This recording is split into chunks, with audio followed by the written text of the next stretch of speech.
Tens of thousands of football fans came to Highbury. Electrifying.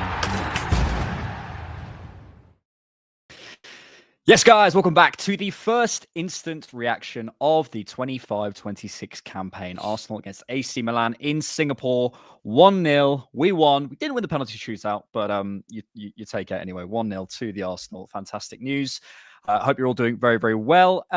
We're just going to give a little bit of an update on the instant reactions. We're going to change the structure ever so slightly. So we're going to start with some headlines. Then we're going to talk about the sort of the first half and the second half. Then we're going to do the numbers. Then we're going to talk a little bit about the individuals as well. And then we'll come to all your questions and super chats at the end. I think before sometimes we've sort of gone to some super chats before, whatever, which can leave that all to the end. So make sure you stick around to the end to have your say. We will start, George, after that 1-0 win with the two headlines from each of us. I think I know what yours is going to be. Start us off. It'll be the kids for me, and it's I think it took all of 1 minute for people to realize what Max Dowman is all about. There's so much to talk about. I mean, for me, I'll start with Miles. He gave the most sample. He has arrived, and he is all ready Max, for you me. mean Max? No, I mean Miles. I'm going to start there because Miles, okay. As term as the kids, because for me, Miles is a different level of passer for us. And, you know, when I have a look at like a lot of, you know, our impetus and our drive moving forward, I'm sure you're going to be talking about in another headline where some of that in possession drive can come from. But from the left, Miles is consistently our most bravest passer from deep. And then, you know, you have a look at it. The only reason I need to talk about Miles quickly is because he was in this position last year. Like, it's not normal just signing a new contract and for him to be kind of our driver in possession right there and constantly the one finding space between the lines. Like he for me, if there is movement, there's someone going to be found by Miles. And, you know, when I have a look at some youngsters, you know, Max is really exciting in terms of automatically kind of coming on, demanding the ball, wanting ownership. And, you know, it doesn't take a genius scout to look at the technical ability there, but just the mentality where he is arriving for the very first time and then he's upset for not getting the ball. Like, why aren't you going through me? And that kind of authority and that ability to take charge of situations, drive, and really put people under pressure is something that these kids all share. I mean, you know, they're not alone. Another 15-year-old omega-3 fatty acid Marley Salmon with some absolutely top composure in terms of some of his switches. And, you know, he's 15, he's slotting in. And, you know, I just think that the way we've been producing these youngsters to walk in, physically arrive and be ready and just able to play their game is a testament to some of our development, you know, because it's a consistent thing between all of these guys. I mean, these two that I've mentioned, Max and Marley, 15 guys, 15 years old, walking in, feeling as though that there's nothing wrong. And, you know, how could I forget Ethan, by the way, in the first half? Unfortunately, I didn't really quite catch the first half. It is crazy early for me here in Toronto, but I was able to go and catch some highlights. And there was that one pop shot in the middle of the first half that I was able to see on X, where he's able to like receive a ball from the left and immediately volley. And I'm just thinking, there's another level here in general. And between Ethan, between Max, even Josh Nichols, who did a phenomenal job in terms of just coming in, doing the role well, and another very, very brave passer. I think, you know, from my perspective, it's just incredible that we've got youngsters just physically ready to compete, but then also adding a lot more of their own personality into the game. We all, every preseason, we've done a few now together, haven't we? We always say, you know, there's stuff you can take from preseason, there's stuff you can't take, and you have to sort of caveat a lot of stuff. And we will today in terms of the overall stuff when we come on to talk about the game. But this, you don't need to caveat. This makes you so proud. It like, you know, these kids, they are kids. It's, you know, we sometimes get, you know, told off for saying kids when they're 18 or whatever. They are children. They're 15 years of age. It's absolutely nearly half my age and nearly half your age. And that is just, it's unbelievable to be playing for Arsenal with that comfortability. Look, credit to them, congratulations to them and their families and those who supported them. But also I want to shine a light on just Haaland and Per Mertesacker and the job he's done to have the players coming out. And you sort of mentioned it there, the consistency in the technical quality, the consistency in how they want to be positive on the ball. These things are all clearly being taught through the levels at Haaland. And it's just a joy to see, man. It really is. And yeah, we'll come to caveat certain things in preseason, but you don't need to caveat that. My headline is Martin Zubimendi, who I thought was absolutely superb. Unfortunately, we didn't get to see him in the first half, but I just thought he brought a touch of class. I think Will Balsam, who does our youth stuff, said something in a group chat that I was in, and he's bang on. The biggest compliment you can pay him is he's so Spanish. Everything is beautifully weighted. Everything is beautifully timed. Everything is drifting into spaces. He's opening up pockets. He duels so much better than, obviously you immediately, if you watch Zubimendi comps or whatever, you can see the passing. But the more you watch him and the more I watch him, the more I see the quality in the duel and how he anticipates space and how he anticipates things. And he's no slouch. I think we identified and are scouted right about how he, in sort of larger spaces, there's maybe some questions there. But in terms of nicking in early, stopping balls and stopping transitions, he is brilliant. So I'm so excited to see more of him. Let's come to the first half. I know you didn't see it, so maybe I'll have to lean on myself a little bit more, and we'll lean on you a little bit more in the second half. Here's Mikel on the phone, as always.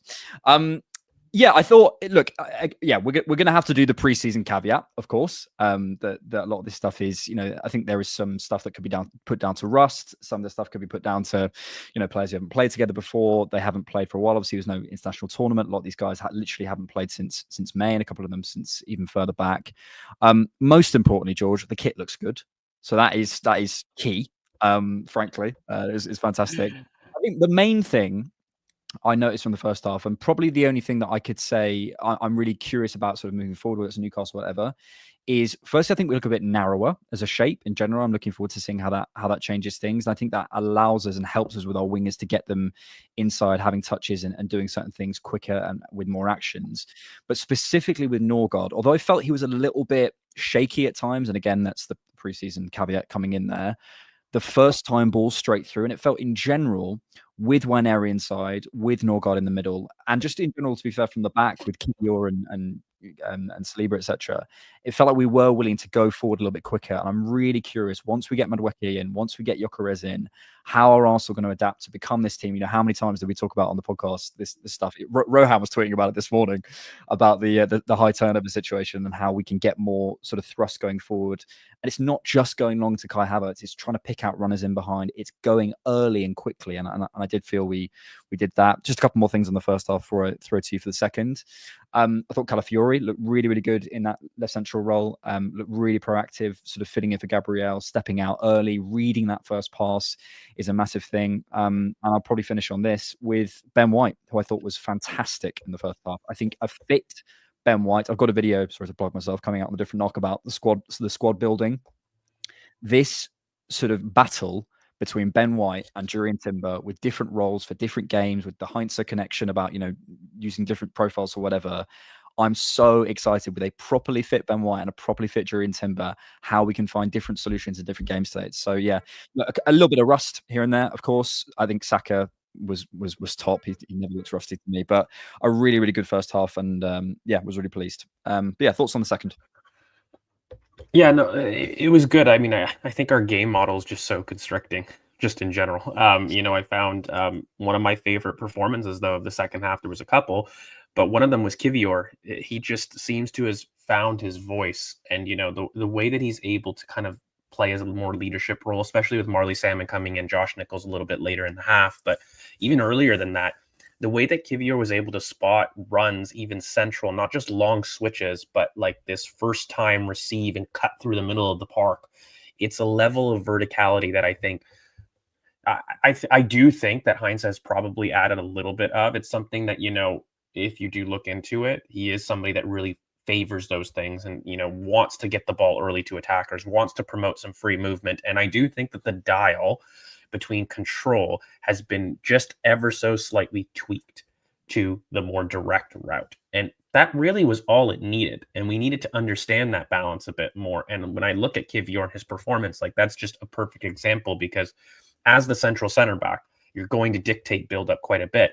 And, he was really choosing his moments when to go vertical well and actually finding runs. So I thought Kivior had a really, really good performance in the second half. And Reece Nelson, he hurts me. This is a preseason king consistently. But I just think in general, Reece Nelson has rarely been given the opportunity, whether through his own injury luck and availability, but he just always looks so good in preseason. This is a guy who, for me, makes me doubt every time about squad planning. Every preseason rolls around, I see a performance, and I think that Reece Nelson has it and has an opportunity to impact this squad. Because, some of the things that he was doing in terms of really being strong now, like he just looks like he's come into his own in terms of being able to hold off challenges and kind of let his technique and flair show out a bit more. He shows a bit more unpredictability. And there was that one shot near post that got me really excited because there was so much disguise on it after coming inside. And he's a very interesting player. He's a very interesting player that I sit there and I go, oh God, you're making me think things about Trossard, and you're making me think things that just in general, because you've got that flexibility on the left, you've got that flexibility on the right. You're somebody that I can trust with the ball in terms of retaining it. And if anything, I want you to show more personality because you've got it and you've got the talent to show a bit more flair. There's a lot there in terms of what Reece's ability to just not just spot passes, but also be like one of the quickest feet in the squad. His ability to shift and be tricky is there. And so, yeah, Reece is like another standout for me in the second half. And look, I did see Zubimendi. I don't think it was just a first half thing. This is a guy that I will end on this in my second half analysis, because it shouldn't be taken for granted how immediately he has been able to walk in, be great, and understand the system. Like, he has just arrived. And I think back to some of our other signings, like I think there was a lot of transferable qualities in terms of how Sociedad play and, how he plays in general with our game model. But understanding the triggers, understanding where to be, where to position himself, I understand that's his superpower. But mate, like in his first game to walk in and put his own personality in there is impressive. And it wasn't just the fact that he was just really great in terms of some of the buildup and whatnot. The impetus that he showed, I mean, we highlighted it in the Scouted, but in terms of dribbling out of pressure and really pushing forward, there were some brilliant moments. And I think, again, we're going to have to look at him a little bit through the Gundogan lens. It's not going to just be this build-up tempo setter. He's going to impact things in the final third. And you could already see in the final third, this is a guy that always makes the right decision, moves the ball quick, isn't somebody that holds on to it, and is able to find people between the lines really well. So Zubimendi looked not just good, very good for me, and even better under the context of it being his first real game with us. Yeah.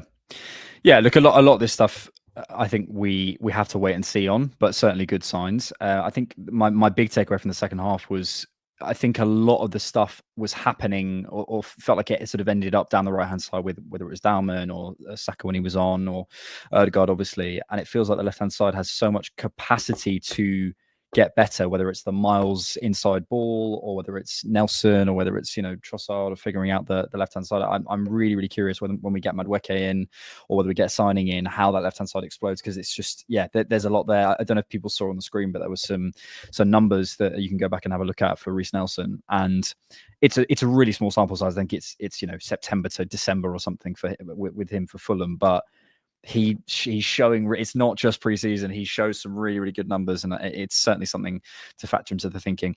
Unfortunately, we don't have the numbers from Scott Willis at all. I don't know where they are. Scott, God's sake, we pay you nothing and you don't bring us numbers. Disgraceful. So we can't bring those up. So we'll move on to the individuals before we come to super chats and questions. Probably a number of individuals we could come to. Let's start with Ethan, I think, because I think you mentioned it briefly, but I think he maybe deserves a little section. I think, and I sort of alluded to this earlier, I'm so excited about the battle between White and Timber, between Gyökeres and Havertz, between probably Madueke and maybe Martinelli, different qualities in the same positions for different sort of game states.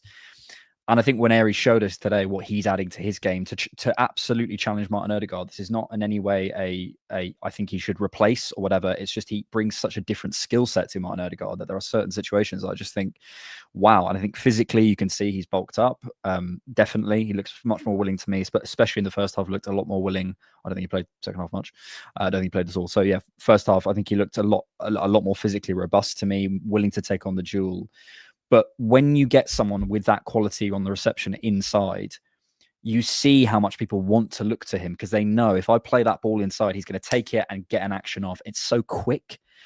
He really has something. I think these rotations on the right hand side with Saka, I'm really interested in how that can develop over the course of the season. I know we've spoken many times, and I agree with. I think you and Rohan both think that it's not his best position, but I do think in the course of a game with him and Saka, there's so much play to be had with those combinations and quick tight stuff, especially with Ben White looking really fit. I think there's a lot of minutes for Ethan at right centre midfield this season where we're going to be looking at games and saying, if I need a bit more thrust through the middle, maybe a little bit less control, maybe a little bit more risk, if I'm leaning on that side for this game, I honestly think now he's physically put something on. I think he's ready. His performance, again, 45 minutes preseason caveat. But yeah, it really excited me, and I'm sure you feel relatively similar. Yeah, just really quickly, I want to put this in people's minds because I remember talking about this on the pod towards the end where, we were thinking, okay, towards the run-in, was Ethan getting the minutes that he deserved? And I remember making a point where I felt like the club were looking at him to put him on a program and to kind of change his physicality a bit. I mean, Miles came in with a different level of physicality already. And, that was, something that he already had. But Ethan, I think for me, did have a step to go in that department. And I do think that part of the reason in the run-in that we didn't see that was this anticipated kind of training program that they wanted to put him on. And he does look a little bit more filled out, but it's not just that. I think one positional flexibility that I will talk about with Ethan and we'll just keep in mind for this season is false nine, where I think that it's an option for us, especially when you highlight that shot that everyone's very excited about in terms of where he receives it, dropping in off the line to receive from the left, and then a quick snapshot that really tests the keeper. He is one of, if not our best shooter. Actually, not one of. He is our best shooter from zone 14 areas. I think so.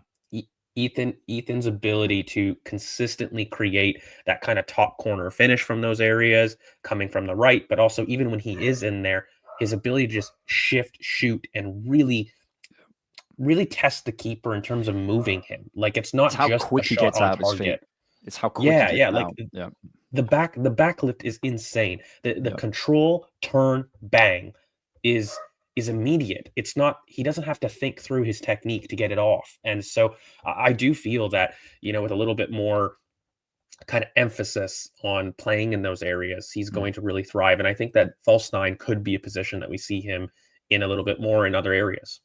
Yep, absolutely. Let's do one more individual before we come to your super chats and questions. Thanks, guys, for sticking around. 2,000 of you nearly watching live on a preseason game, which is absolutely nuts. So thank you so much for supporting us on the Cannon Podcast. Make sure you like and subscribe and stick around. We'll be here after every single Arsenal game. I'm resisting doing layout. Pick as another individual. Go on, George, from Arsenal.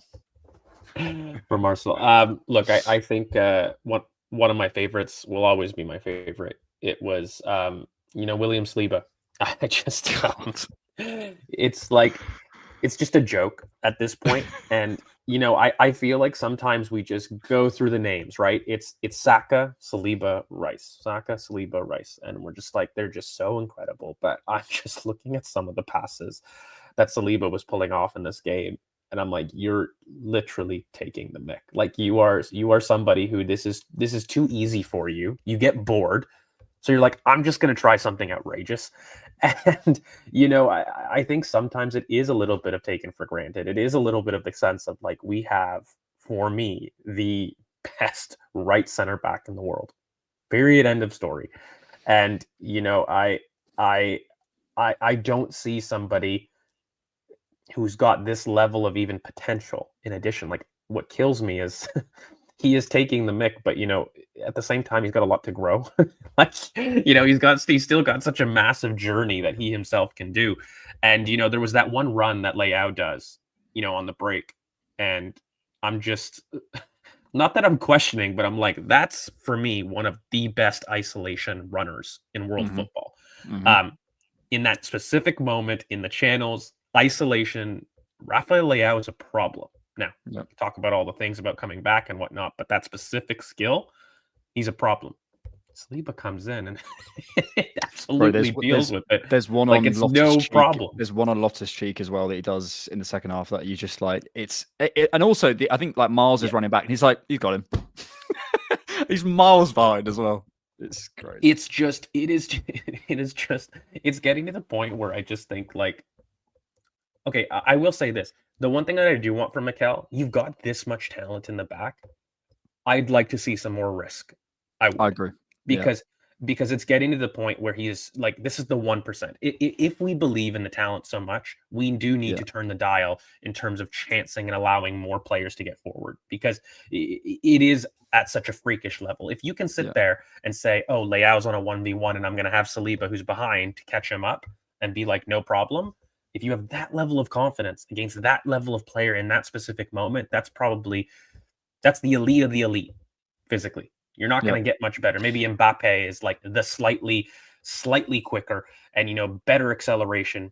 Mbappe and Vinny is probably, but guess, look what he did against Madrid. And again, like the sample is there. So for me, when you've got a player like that, you do as a coach have to acknowledge the prowess. Like you don't need to protect him that much. Like let's turn the dial a bit. And I did see moments, hand on heart. I think that in general, in my time that I watched, the second half, we were more direct as a team, like more willing to go through the center, more willing to go straight into our attackers. And I do think that will slowly improve as we see more preseason. I think so. And I think on your point about the defenders, when you're signing one of the 1% recovery defenders, yes, Mosquera's got stuff to work on, but when if I've got Mosquera get as well, it's like, well, come on. At what point do we let Calafiori have a bit more time on the ball and sort of see what he can do? Kivior as well, we mentioned him earlier, but he looked really, really good. Yeah. Let's come to your questions and super chats. Thank you all so much for sticking with us. 2,150 of you watching live. Crazy. FM7 Finn says, Dowman, fire. Thank you so much for the super chat. Yeah. I mean, there was a point in the second half where I was like, is this CGI?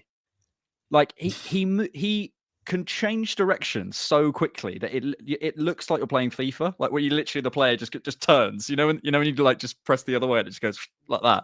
It's absolutely mad. I mean, obviously, I think I put myself in the shoes of a young man. He's probably been the very best in his class, school, county, academy for such a long time. But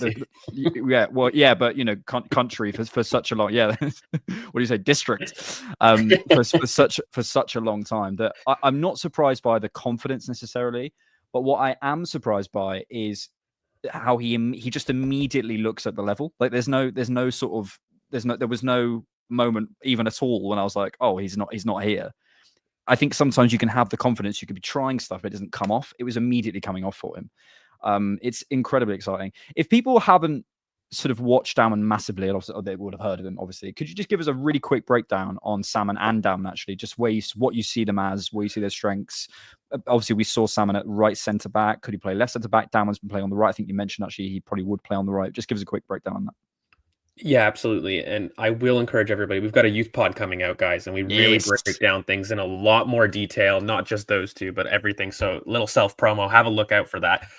But yeah, Max Dowman for me, look, he's been compared quite a bit, to your Zidans, your Kakas, like these incredibly technical technicians that have a phenomenal power in the carry. This, again, this one trait that I've been banging on about, the story of preseason to me, recruiting somebody who has endurance and a long carry to still offer a very powerful shot. That literally describes Max Dowman to a T. This is somebody that can take it from his own box, carry it the length of the pitch, and still produce a very testing shot on the keeper. He has just got a physical quality to me, and I keep mentioning the physical with Max Dowman because you look at the technique and it's silly. It's silly in terms of what he's able to shift and shoot.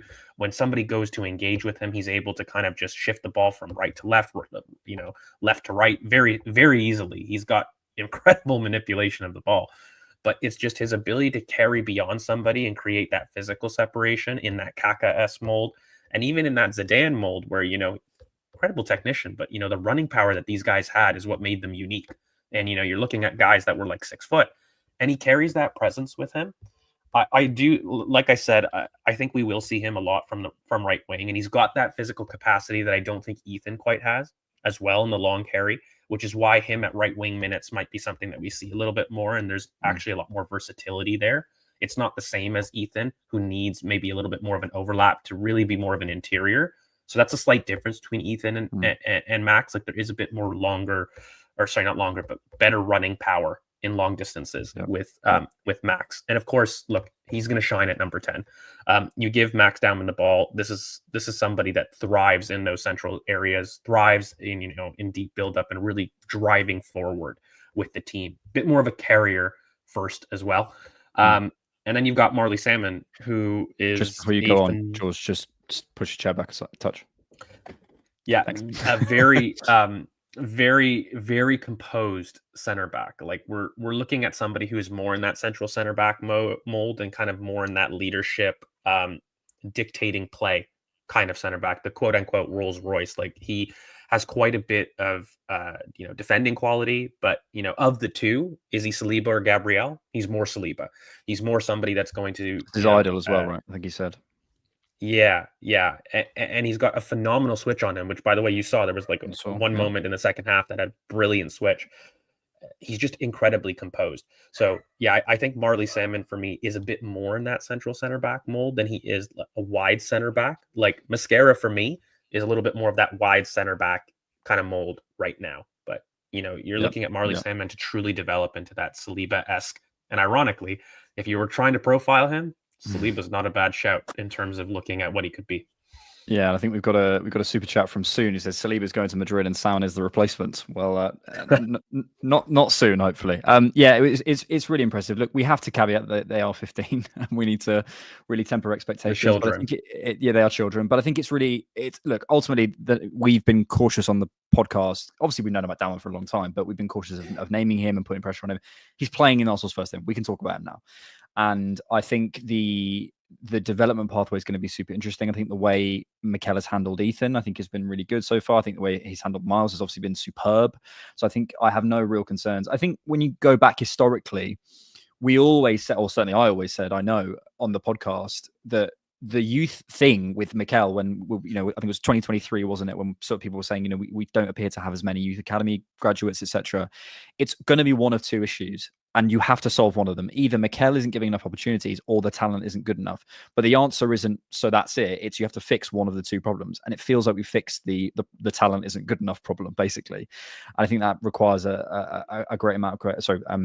Deserves a great amount of credit to Mertesacker, as I said earlier, but also Mikel for taking a chance on these kids and saying, actually, half an hour in a preseason game. It's not 2 minutes. It's half an hour in a preseason. It's not gimmick. And they look at the level as well. He's not shoving them in the deep end for no reason. So incredibly exciting. I suspect we'll see more of Dalman this season than Salmon. Obviously, they can't go out on loan, but really, really happy for them and congratulations to them. Nicholas Ting, good name. Zubamendi's presence makes Ødegaard's presence on the pitch rather worthless. We need someone that does more than ball watch while Saka has the ball. Do you want to address this, or shall I, George? let me go on this because you did the youth players. Ødegaard is a fantastic footballer and our captain. But what he has this season is a identity question to answer. He has to answer in a kind of in the meta for Arsenal who he is. Are you the primary creator for us? Are you the guy who gets the central touches for us? Are you the guy who shoots on the edge of the box for us? Are you the guy who sets everyone up for us and all the runners around you? My position is I don't know what that is. But the problem is the moment you say you don't know, oh, so you're slack. No, I'm not saying anything. I'm saying I think at the moment, you're saying. I think his role has been very clear. 23-24, his role was extremely clear. Last season, his role got a bit muddied. Now I'm seeing someone who's doing a lot of the stuff that he was doing last season in Zubamendi, in the sort of the middle third control in terms of the tempo setting. And I'm asking, okay, are you the guy that drifts out wide and puts balls into the box? Are you the guy who threads players through? Are you the guy who first touch, takes it, has a shot? I don't know who you are currently. That game didn't answer it for me, but it's also 45 minutes in preseason. So I want to flip this, George, and say it's really exciting. It's not a chance for us to slag off any certain players. It's really exciting to go, we have so many good players. How do they all fit? How does Rice, Dauman, Ødegaard, Waneri, Saka, Madueke, I'm sure I'm missing players, all fit into this sort of forward? Reece Nelson, Eze, if he comes in, Rodrigo. How do we fit all these guys in? And Ødegaard has the skill set at his very best to be a part of an extremely well-functioning and, in my opinion, title Champions League winning front five. He has that quality. The question is how, and I don't have the answer just yet. Yeah, it's about finding his voice, right? And he's the super chat says it right. Like, I mean, it's something that we kind of predicted when we were looking at the scouted of Martin Zubimendi in terms of like the zones that he prefers. And I mean, the success and how quickly that he's also been able to go. I mean, there could have been an argument, and a pretty cogent one, by the way, that, with coming in, there might be adaptation concerns. And so Ødegaard's role in deep buildup and being that kind of right central midfield player that likes to drop out of the pivot, pick up, and dictate may have been needed while Zubimendi is learning the role. But like the speed to which he's taking it up means that question's coming a lot sooner. And it's getting to the point where, again, if you've seen the shot from Ethan and you see what Max is able to do, and those are children, coming, there is pressure from up top. There is pressure from behind. And there is, pressure in terms of trying to redefine what his identity in the team is going to be. I don't think it's a redefinition of Ødegaard, the player, because I look at it and I think the one thing I'm excited about is we recruited movement. And the one thing is that Martin Ødegaard has the most through balls in Europe. And you're looking at it, and in terms of skill set, this isn't something that I think my biggest frustration with the Ødegaard debate is I actually don't question the talent and ability to deliver there. The biggest thing that I question are some of those mental things about holding the ball on too long, not playing the pass early enough. Because if he's able to do those things, this is one of the best pocket players in the world in terms of being able to receive in the pockets, work an angle for a pass. The problem is I don't feel he's as vertical or as willing to play that dangerous pass, but that comes from like this risk aversion thing that he is a little bit more willing to recycle than it is to go forward. And I think that becomes less of a need when you've got a Zubimendi. And so for me, I look at it and I thought actually today he was pretty okay. I actually don't think I looked at him and got worried because I actually thought he was playing pretty well. The thing is, I start to build my starting 11. And I start to say, okay, if you are going to play this role that was dropping out of the pivot in this game a lot more, that's going to become more redundant. If that's what you want to be, it's going to become more redundant as the team goes on. I would like to see you a little bit more in those pocket areas because there was a brilliant pass in the second half, later in the second half to Trossard. He receives in the pocket, first time through a sea of bodies, and I'm thinking, okay, with Gyökeres's movement and more movement in the final third, Gabriel Heinze really highlighting this movement in our forwards. You've got the skill set. You've got the most through balls in Europe. So for me, there's potential for you to grow. Like, it's not just a case of Ødegaard is out of the team. There's a big potential for him to have a huge part to play. Definitely. And that is just the identity portion that we'll need to solve, because the things that I saw, even in the final third, I think that there is a lot of potential there with Martin Ødegaard and where we want to go transition-wise with him. If you've got that skill and that pace of pass and that vision, and you've got runners, that's a puzzle piece that fits. So I do think that we're going to be looking towards using him more in that way, as opposed to like a build-up operator, which is something that we've traditionally seen with him. I think so. And RM just put a comment in. Very cute dog, RM, but I do disagree with you. You guys vastly underestimate Ødegaard's importance to our pressing and defending from the front. He orchestrates it like no other. Ødegaard is a fantastic orchestrator, but go watch the first half back. I thought our press was better. And that's not to say it's better without him, but the idea that we will completely fall apart without that, I just don't buy personally massively. I think we've shown sample of us being fine without it. I also think, I just want to go back to this super chat here. There is, and something that works against Ødegaard a little bit as well, I think, is the familiarity. We're all so familiar with his flaws and his quirks and his issues that we maybe sometimes overrate them. And there are things like, Cameron's maybe slightly tongue in cheek, but you've got to stop hitting the wall from free kicks. You've got to stop taking so many touches. When you watch Zubimendi and Norgard, I thought Norgard was a little bit shaky, especially in the first half. But the first time ball, They know exactly where that first pass is going. It feels like sometimes Odegaard receives, then thinks, and you've got to be thinking before the ball comes in. I think that comes a lot from his role in the side. Let's finish with. Sorry, really quickly. Do you know what's really annoying? And the last thing I'll say on Odegaard, when he is forced to play on instinct, like he's got so much pressure that he has to play the first time, it's successful. Yeah. Like, Yeah. and I think that's just more of what we'll probably demand, and what I think Mikel will demand, that it's not just an instinct from a pressure thing. I need you to be that more vertical and that more brave passer, and we can afford it. And it comes back to that whole point I made earlier in the pod. We've got these people that are one of the best recovery defenders in world football. We as a team, not just Odegaard, but Mikel and the players, need to be more willing to be more risky, less risk averse and more risky, and turn that dial to be more direct. That's going to be the message for me of preseason generally. 100%. I'm with Madueke and Gyökeres, etc. I think that will shift. Ichigo, thank you for super chat. Add Madueke, Gyökeres, and hopefully Eze to this team and clear up around the edges. This will be the strongest squad in Europe. And yeah, I think that will certainly solve the issues that we've been speaking about with Odegaard. I mean, let's kind of finish there. I mean, I'm excited, dude. Like, I know we'll talk about the details and stuff, but it's nice to have Arsenal back. It's nice to have an Arsenal win. It's nice to see Saka score. It's nice to see the fact that, you know, you focus so much, and naturally, of course you do. You focus so much on what we don't have and what we need to add to the team and why we fell short and why we've come second and all that sort of stuff. And you forget actually the press is still immaculate. So many of our players, you know, some of those recoveries, as we talked about with Saliba, are world class. Bukayo Saka is a match for any fullback and any defense in Europe. You know, Kai Havertz looks fantastic, and I don't think he had necessarily his best game, but he's obviously physically developing. I think it's a big season to come from him as well, as you mentioned there. You go through Ethan's development, Max and Salmon, and you go through the team, and you look at a team that is really, really, really, really good. It's a really, really good team. We're talking about these 2, 3, 5 percenters to get us over the line, and they matter. But I think we should also give credit to the 95, 96, 97% that we have built. Milan gave us nothing, literally nothing today. And I'm not. Milan. They had a shot on target in the end in the 90. Sure. I'm not sure. I don't think they did. I don't think they did. And this is preseason. We've had one game. I think they maybe start a little bit later than us, but then they are not slouches, Milan. They've got some really, really good players. They just added Samuele Ricci, who I think is a good player. Obviously, they got Leao, who I love. I thought was nice, but we'll talk about another time. But yeah, it's really nice to have the boys back, and it's nice to be reminded that we are good. We're good at football, guys. So it's nice.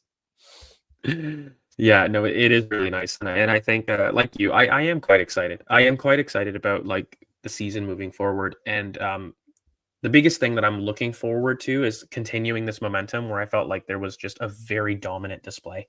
And, you know, it is very early in preseason, so you're just looking for patterns at this point. It was an exciting taste. It was an exciting tidbit, you know, in terms of just getting a taste of Arsenal again, which was nice. I'll be honest with you, just being able to do this with all of you guys. And by the way, thank you everyone for joining in at such a random hour. We really, really appreciate it. So, but yeah, I'm excited for this season, mate. And there's a lot to come. I don't think we've seen, like, I haven't seen an example of like this new system that I do think that we're going to have. There's still a lot more players to come in and some business to kind of work in. You know, we really didn't see too many new signings bar Zubimendi, right? So there was a lot of stuff that we had and rediscovered again, like Ben, in terms of an asset and what that could be. Like, he looks fit again. That changes the complexion about some things that you can do. Likewise, there's other players in the squad that we're going to redefine, players that were like, okay, well, maybe you didn't perform. You kind of carried on poorly from last season. Can you change it, turn around in preseason? I just love it. Personally, I love preseason. I'm all about the positivity and the potential in preseason. And then we hunker down pretty much, you know, in the Emirates Cup, because I'm looking at the first game of the season, and we've got to start strong. And I do think that we need this preseason to go well, mate. Like, I'm excited, but I think our start of the season, we need to have a 22-23 type preseason because of how difficult the fixtures are going to be up front. In the Premier League, we're going to have to really be on our A game to start the season. And we won a trophy. We won the Tri-Dentity Cup, guys. Mikel's job is saved. Mikel's job is saved. Thank you all for joining us. Thank you for super chat as well. NH, completely agree. I completely agree. I think it's a big weakness for us, and we'll hopefully get something over the line before the end of the window. We are still 5-6 weeks away, so let's try and get that done. Thank you all for joining us on the instant reaction. As we said, we're here after every single Arsenal game. Thank you, George. Thank you, good sir. And thank you so much for keeping it Arsenal. Tens of thousands of football fans came to Highbury. This was one kind of queue the ladies thoroughly enjoyed. Electrifying. Electrifying. Inspiration.